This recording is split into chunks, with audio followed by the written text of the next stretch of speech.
back.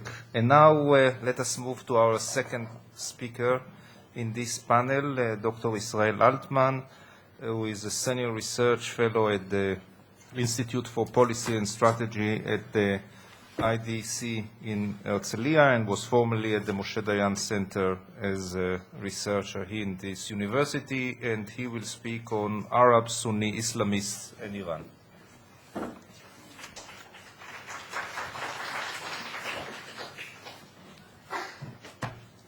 Thank you, Eyal. Good afternoon. I'd like to thank Professor Menashri and his colleagues for inviting me here. I don't know as an Israeli if I should start by definitions or by jokes or by...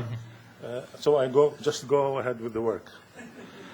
One of the most remarkable developments in the Middle East in recent years has been the ideological and political influence Iran has gained in Sunni Arab societies, and its success in forging political alliances with or enlisting the solidarity and support of Sunni Arab Islamist groups.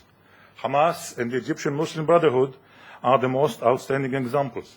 And yet, it is also in the Muslim Brotherhood movement that Iran's regional ambitions and its political and ideological penetration of the Sunni Arab space have encountered a strong opposition. The benefits Iran has reaped from its alliance with Hamas do not need elaboration in this forum. But what can Iran gain from the solidarity of other Muslim Brotherhood organizations like the Egyptian one? Why would some Muslim brothers support Iran while others oppose her? And what does the future hold for those relations? To the first question, namely, what can Iran gain from the Sunni Islamist support? Iran's regional rivals accuse her of pursuing Persian imperialist ambitions at the expense of the Arabs and of spreading Twelver Shi'ism in Sunni societies as a means to advance her political hegemony. Those rivals thus frame the regional divide as one between Sunnis and Shi'is, or Arabs and Persians. It is Iran's interest to frame the regional divide differently, as one between those forces which support the so-called American Zionist regional axis, or regional project, namely the pro-American Arab regimes and the Palestinian Authority on one side, and the forces which oppose that project, namely the resistant fronts, the Jabhat al-Mumana'a or Jabhat al-Muqawama, on the other side. That is exactly the role which leading Sunni Islamist actors, like the Egyptian Muslim Brotherhood, the mother of Sunni Islamist movements in the 20th century and the biggest Arab Sunni Islamist organization today, have been playing. By rejecting the accusations against Iran and by dismissing the differences between Sunnis and Shi'is, they de-dramatize Iran's efforts to spread Twelver Shi'ism in Sunni societies and make it legitimate for Sunni Arabs to identify with Iran. But why should an Arab Sunni Islamist movement like the Muslim Brotherhood take such positions? Before we try to understand the reasons for Sunni Islamist support of Iran, let us take a glance at the history of relations between the Muslim Brotherhood and the Iranian revolutionary regime. It may help us explain the present relations between them, and it may also help predict the future. History shows that this is not the first episode now of strong ties between the Muslim Brotherhood movement, or major parts of it, and Iran. In the late 70s, the Brotherhood was powerfully attracted to the Islamic Revolution, with which it shares a certain ideological common ground. But the attraction gradually turned into disappointment when Iran did not play the role which the Brotherhood had expected her to play. The Brotherhood's basic doctrine is pan-Islamic and inclusive.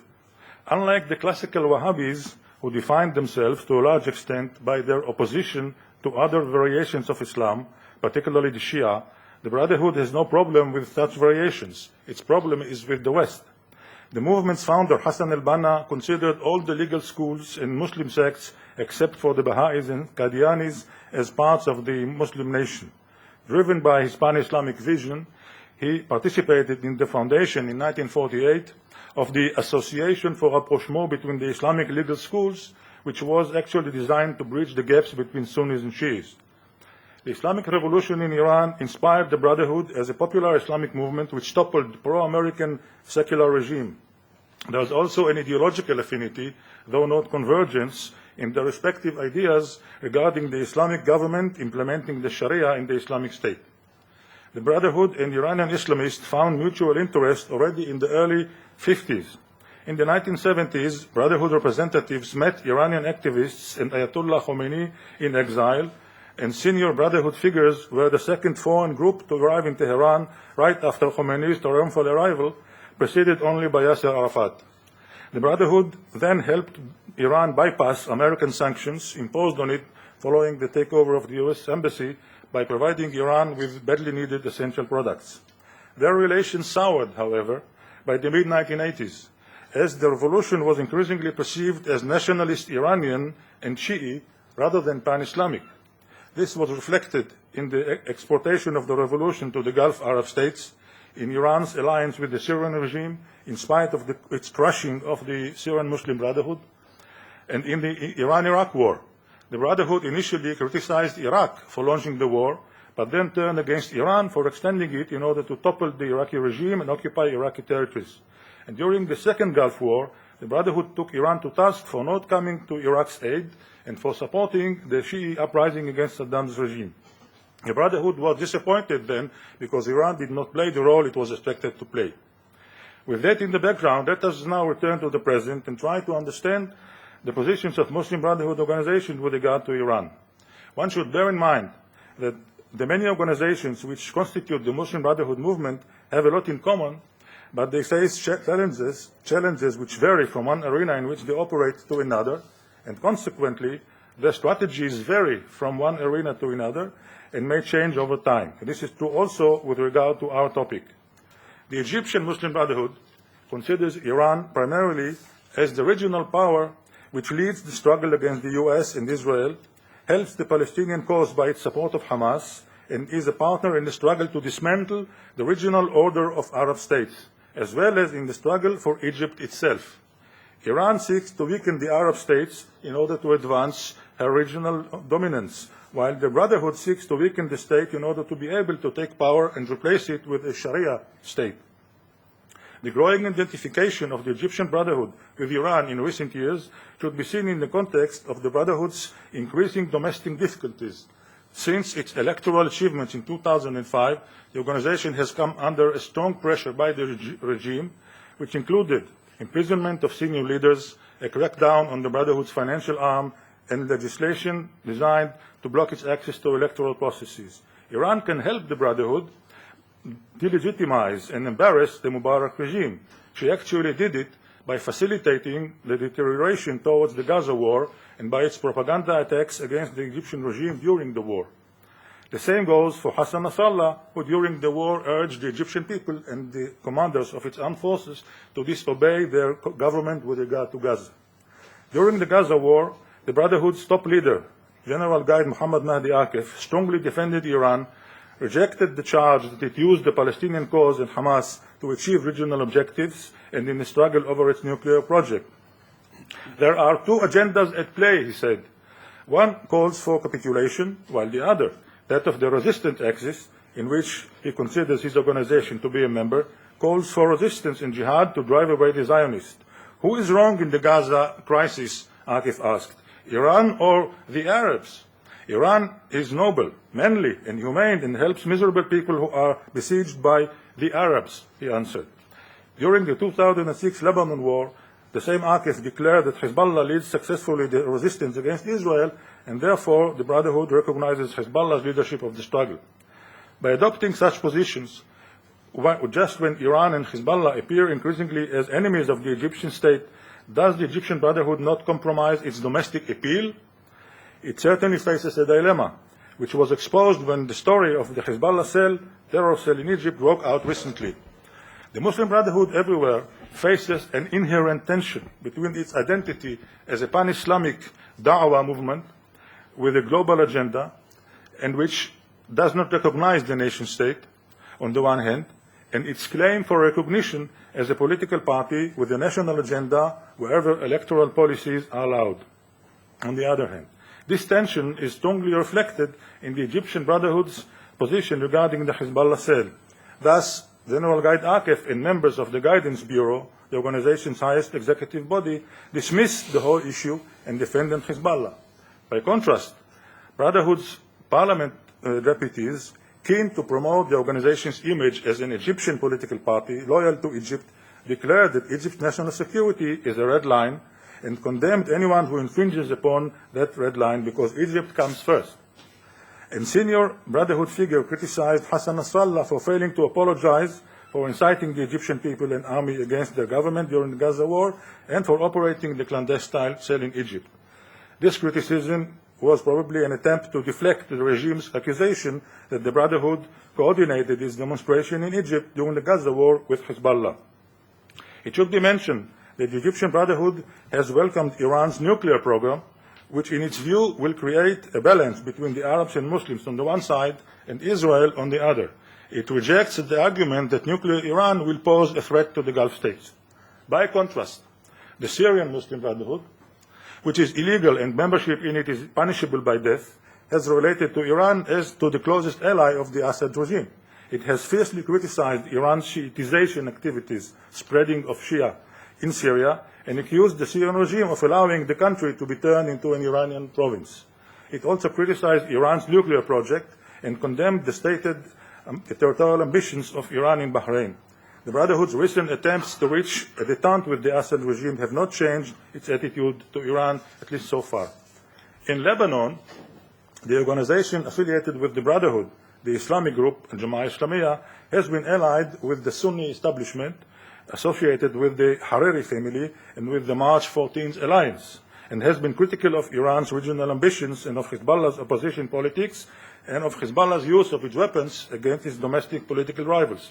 By contrast, Sheikh Fathi Yakan, a well-known Brotherhood thinker and preacher and former leader of the Jama'ah Islamiyah, leads a coalition of Sunni groups in the north which is allied with Syria and Hezbollah. Jordan is flanked by the Palestinian-Israeli conflict to the west and by the Shi'i-Sunni divide in Iraq to the east. The attitude of the Jordanian Muslim Brotherhood to Iran has accordingly been mixed. It highly values Iran's support for the Palestinians and sides with Iran on the nuclear issue. It has supported Hezbollah during and after the 2006 Lebanon war, and when the Hezbollah cell was exposed in Egypt recently, it commended Hezbollah for helping the resistance and rebuked Egypt for not doing so. At the same time, its leader deplores the collapse of Saddam Hussein's regime, accused Iran of facilitating the American invasions of Afghanistan and of Iraq, and of responsibility for the plight of Iraqi Sunnis. It was totally opposed to the Shi'i-led Iraqi government and was in favor of the Sunni insurgency. In Iraq, the Islamic Party of the Iraqi Muslim Brotherhood has participated in the political process and early on urged its supporters to join the new Iraqi army and police. The rationale of this policy is that between what the party sees as two occupations, the American occupation and the Iranian Shi'i one, the latter is more dangerous because Sunnis must integrate as much as possible in the state institution in order to reduce the Shi'i domination there. This short survey indicates that, as could well be expected, in arenas where Sunni-Shi'i rivalries are present, like in Lebanon, Syria, or Iraq, or where they are close by, like in Jordan, Brotherhood identification with Iran diminishes. Hassan al-Banna was as ecumenical with regard to the Shi'is as he was, probably because he was not faced with the Shi'i problem in Egypt. The division in the Muslim Brotherhood movement go even deeper when it comes to the controversy over Iran's Shiitization campaign and over the doctrinal differences between Sunni and Shia and their significance. That controversy has challenged Iran's regional ambitions. When Shiitization and Sunni-Shia differences are the center of public interest, it becomes harder to uphold the argument that the real regional divide is the one between those who support the so-called American Zionist project and those who resist it. Neither side in the Sunni-Shia controversy has denied that Shiitization has been taking place and that doctrinal divergences between Sunni and Shia do exist. But whereas one side has warned that Shiitization poses a real threat to Arab Sunni societies, that it is conducted by Iran herself, and that the doctrinal divergences are fundamental, the other side has dismissed the importance of Shiitization, absolved Iran of responsibility for it, and described the doctrinal divergences as insignificant. These positions reflect contrasting priorities. Those who dismiss the importance of Shiitization and of the Sunni-Shia differences seek to preserve and enhance Iran's role in the region, regardless of the price, namely of Shi'i penetration of Sunni societies. while those who decry Shiitization are unwilling to pay the price. The latter has been the position of one of the leading Brotherhood thinkers, Sheikh Yusuf al-Qaradawi. Sheikh al-Qaradawi is no longer a former member of the Brotherhood, but he has been one of its leading ideologues and enjoys a considerable following in the movement. To quote him, he continues to belong to the Ikhwani Da'wah and seeks to guide the Brotherhood march, but had decided to do it outside the organization because he considers himself to be the guide of the Islamic nation as a whole, Murshid al-Ummah. Until 2006 war in Lebanon, al-Qaradawi had promoted an ecumenical approach to the Shi'is, similar to that promoted by al-Banna. He advocated rapprochement, taqrib, and argued that the differences between Sunnah and Shia pertained to secondary matters of jurisprudence, furu', rather than to the principles of faith, usul. He supported Iran's right for peaceful nuclear technology and said that it would not threaten the Gulf Arab states. Since the Lebanon war, however, al-Qaradawi changed this approach and turned into a fierce critic of Iran and of the Shia. First, he accused the Shi'is of trying to penetrate Egypt and other Sunni societies and to convert their people to Shi'ism, capitalizing on Hezbollah's popularity. He used the term Shi'i invasion, Ghazu, of Sunni societies and referred to Shi'i proselytizers by the Arabic term which designates Christian missionaries. Al-Qaradawi then escalated and denounced Shi'is for the first time for their religious beliefs and practices. He accused them, for example, of introducing religious innovations, bid'ah, and stated that most of the Shi'is believe that the Quran is imperfect, the concept of tahrif al-Quran. That is not anymore secondary matter of jurisprudence. It has to do with the principles of faith. After Iranian attack on him, he turned to attack Iran itself. Several Brotherhood organizations and scholars have been critical of Iran's Shiitization drive and have supported al-Qaradawi. This is the case, for example, of the Syrian Muslim Brotherhood. It has constantly warned from Iran's project of spreading Shiism, which it says is underway everywhere in the Muslim world, but nowhere is it most evident in Syria. This is also the case of the affiliate of the Brotherhood in Iran itself, a group which is called Jama'at al-Da'wah wal-Islah, which has supported Sheikh al-Qaradawi, criticized Iranian Shiitization, and rebuked the Egyptian Brotherhood for its support of Iran and for its failure to condemn Iran's treatment of her, or mistreatment of her own Sunnis. The Jordanian Muslim Brotherhood leader criticized the Shi'is for some of their beliefs and practices and denounced Shi'i expansionism. Also, the leader of the Tunisian Brotherhood, Rashid al-Ghanouchi, a leading Muslim intellectual, is fully supportive of Qaradawi. On the other side, the fiercest critics of al-Qaradawi come from his colleagues and former disciples in the Egyptian Islamist camp, among them the leaders of the Egyptian Muslim Brotherhood and prominent intellectuals known as the independent Islamists, who are ideologically close to the Brotherhood but adhere also to Arab nationalist ideas. The top leaders of the Egyptian Brotherhood have dismissed Shiitization as marginal and the Sunni-Shi'i strife as the product of American instigation. They maintain that Sunnis and Shi'is are one nation which must unite in order to confront the American Zionist project which seeks to eradicate Islam. When the debate about al-Qaradawi's accusation erupted, General Guide Akif attacked al-Qaradawi, said that whoever speaks on an Iranian agenda to penetrate the region speaks in the language of the nation's enemies. He declared also that he had no objection to the Shi'i expansion because, compared to the 56 Sunni states, there is only one single Shi'i state, which is Iran.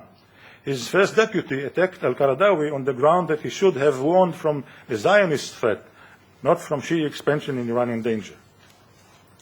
An article which assumed the status of an official position in the written by a senior Brotherhood figure minimized the differences between Sunnis and Shi'is and refuted many of the criticism directed by Sunnis at the Shi'is. The Muslim Brotherhood position, the article said, is that Twelver Shi'ism is the fifth school of jurisprudence and that it differs from the four Sunni ones, not in matters of faith but in matters of jurisprudence, on which the four Sunni schools differ among themselves. This support of Iran and dismissal of the significance of her Shiitization efforts triggered a debate inside the Egyptian Brotherhood. A senior figure accused Iran of taking advantage of the high esteem she gained all over the region in order to penetrate its states by spreading Shiism. That figure also stated that the Brotherhood agreed with the essence of al-Qaradawi's critique of the Shia on the religious level, though it feared that this critique might be used by those who seek to make the case that Iran and not Israel is the real threat to the region. This debate still goes on. Outside of the Brotherhood, it was significant that al-Qaradawi was attacked by a figure like Dr. Muhammad Salim al-Awa, one of the independent Islamists, a former Muslim Brotherhood member, a close associate of al-Qaradawi, and the Secretary General of the International Union of Islamic Scholars, which is headed by al-Qaradawi. Al-Awa challenged al-Qaradawi since the late 2006 by promoting an approach which seeks to minimize the legal and theological divergences and disputes between Sunnis and Shias and appeals to pan-Islamic unity. Al-Awa argues that the Sunni-Shia conflict was political when it emerged in early Islam and is political today, but it is not the people's conflict, but that of the Arab regimes against Iran. The Arab people supported the Iranian Revolution while their rulers opposed it. The Arab rulers and their vassals assailed Hezbollah's 2006 war against Israel, while all the Muslim peoples stood by Hezbollah. What took place in Lebanon gave us back our dignity and make us learn a precious lesson, he says. There is no invincible enemy. A second lesson has been given to the Muslim nation, says Al-Awa, by Iran's brave, unrelenting confrontation with the US over the nuclear issue. That lesson made the Muslim nation regard Iran as the state which represents the Muslim nation in this age. Another independent Islamist, Dr. Ahmad Kamal Abul Majd, criticized al-Qaradawi for raising his concerns about Iran and the Shias in public, especially at this point in time, he says, when the onslaught on Islam is at its peak and requires that all Muslims unite rather than be divided by internal disputes. He then urged al-Qaradawi to close this file right away. In conclusion, I'd like to address two questions. What has Iran effectively gained from the Muslim Brotherhood support, primarily from that of the Egyptian Muslim Brotherhood? And what are the prospects for the Brotherhood's future relations with Iran? Iran appears to have gained considerably on the ideological level in the struggle against her Sunni rivals and critics. When leaders of the Egyptian Muslim Brotherhood, the mother of Sunni Islamist revival movements in the 20th century, say that they are not concerned by Shiitization, when they dismiss the religious differences between Shias and Sunnis, and when they argue that Twelver Shiism is the fifth school of jurisprudence, they counterbalance the Wahhabi Salafi campaign against the Shias in Iran and make it acceptable for Sunnis not only to identify politically with Iran, but I suspect perhaps also to be open to the Shi'i dawah. Nothing could serve Iran in its dispute with al-Qaradawi better than the fact that the defense of Iran and Shia and the appeals to stop the Sunni-Shia controversy and to close Muslim ranks have been made by al-Qaradawi's own Sunni Islamist disciples and colleagues. As was noted above, the issue is essentially one of priorities. Unlike al-Qaradawi, his critics assigned the top priority to the struggle with what they call the American Zionist project, over whatever differences they may have with Iran and the Shias. The dilemma regarding which problem takes precedence, the conflict with Israel or the Iranian Shi'i challenge, is not particular to the Brotherhood. During the 2006 Lebanon war, Saudi Salafi sheikhs were divided over whether Muslims should support Hezbollah, and the well-known Sahwa leader, Sheikh Salman al-Auda, supported Hezbollah and rejected the anti-Hezbollah fatwas of Sheikh Jabrin. Returning to Egypt, beyond the war of ideas, how far might the Egyptian Brotherhood go to advance Iranian interests? During the Gaza war, the Brotherhood conducted protest action, but was restrained and cautious. It avoided staging massive or violent demonstrations in Cairo and held most of its demonstrations in the countryside. After the war, Brotherhood leaders explained that policy by the challenges posed by the security apparatuses. The Brotherhood actually pursued its long-held strategy, according to which, as long as it has not reached the stage of empowerment or tamkin, when it can take over power, it should avoid taking steps which could put the organization's very survival at risk. How important is the internal debate in the Brotherhood on Shiitization? Iran's supporters in the movement will probably continue to support her as long as the reason for their support exists, namely as long as Iran continues to play the original role she has played in recent years in line with the two agendas narrative. The motivation to support Iran will decrease if she abandons that role and shifts from confrontation with the US to accommodation with it. Iran's territorial claims regarding Arab states and growing concerns over Shiitization reflected in the internal debate in the Egyptian Brotherhood on that issue will make the alliance with Iran more uneasy, but will not end it as long as her regional role doesn't change. Thank you very much. Thank you very much, Israel. Just on time.